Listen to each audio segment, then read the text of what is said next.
experiencing natural disasters or social catastrophe in your real life. You may think it is an unimaginable situation, but the thing is that we are living in a pandemic that is stronger than an epidemic. Imagine you're a student who are forced to take all of your school courses and AP exams online. Just 6 years ago, this was an unreliable situation. However, in December 2019, a disease that seemed unsolvable at the time occurred.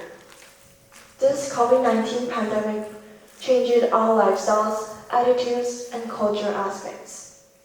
People started to wear masks to prevent infection, and bringing hand sanitizer became common lifestyle during that time. Also, people are localized themselves from the face-to-face contact, and physical communication was blocked as well. In addition to the consequences of COVID-19 pandemic, people in nowadays are facing their social issues such as poverty, gender inequality, and military conflict.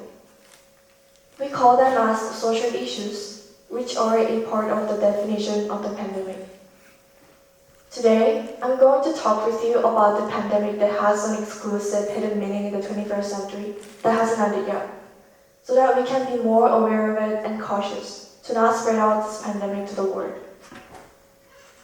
When I was a young kid, I watched the news and wondered about why is war constant?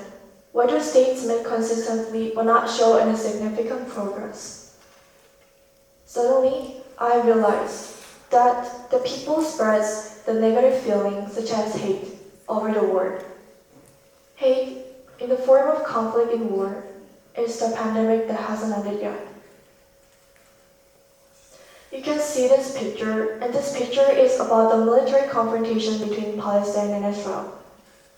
About 90,000 people died, and this war, which is started about 5 decades ago, still continues until these days. Why is there so much controversy between the two states? In order to answer this question, we should aware that they have religious differences, political and historical reasons to make them continue their war more than 50 years. Also, this image acknowledges the division among the same ethnicity, which can be the Koreans. In 1953, the 38th parallel line forcibly divided South Korea and North Korea, announcing ceasefire between their long period of civil war. This 38th parallel line divided the people in both regions, and it caused a lot of separated families during that time. However, their diplomatic relationships are increasingly stable by over time, but this line still paints a lot of separated families. Isn't it ironic that the truce line to prevent further violence and confrontation has resulted a lot of pain of separated families? They have something in common when we are looking through the conflict between Palestine and Israel, and the ethnic division between South Korea and North Korea. The thing is that we tend to act and behave and think within the framework of us versus them. By dividing groups into individuals, we tend to value our group more than other group, as we find the example in our real life. For instance, we tend to value our group and think based on their perspectives. When we are doing group assignment, and you found out that other group just copied your work, but you even think that your teammate just sent your work to other people for imitating it. This sense of negative feeling can be formed in our daily life easily, and we spread out that throughout the world, which can be the pandemic.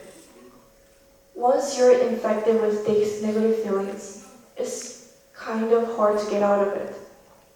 Parents teach, news tells you over and over again, but sometimes social media spreads hate further by spreading misinformation. So do you think it's possible to get out of this pandemic?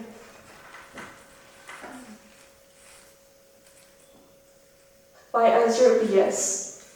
we can build immunity and we can prevent this pandemic. So how should we build this immunity? In order to build this immunity, we should know and grow our ability to discern the fake news and the biased news. So how should we do it?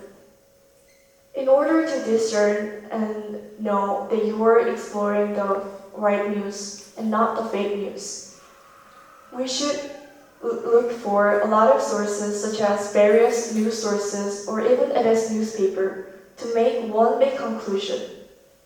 By cross-checking various news sources and generalizing them into one fact or information, then you may know whether you are exploring the fake news or not. During the COVID-19 pandemic, many people are infected by the virus that is spread by other people. However, recently, a lot of scientists are engaged in making vaccine and make people to be prevented from infected. Today, what role will we play? Will we spread out hate that can be the virus that can cover the entire world? Or are you spreading happiness that can be the peace in our world? This would be the remaining task for all of us, no matter you're adults, students, or young kids who are not related to these issues. Thank you.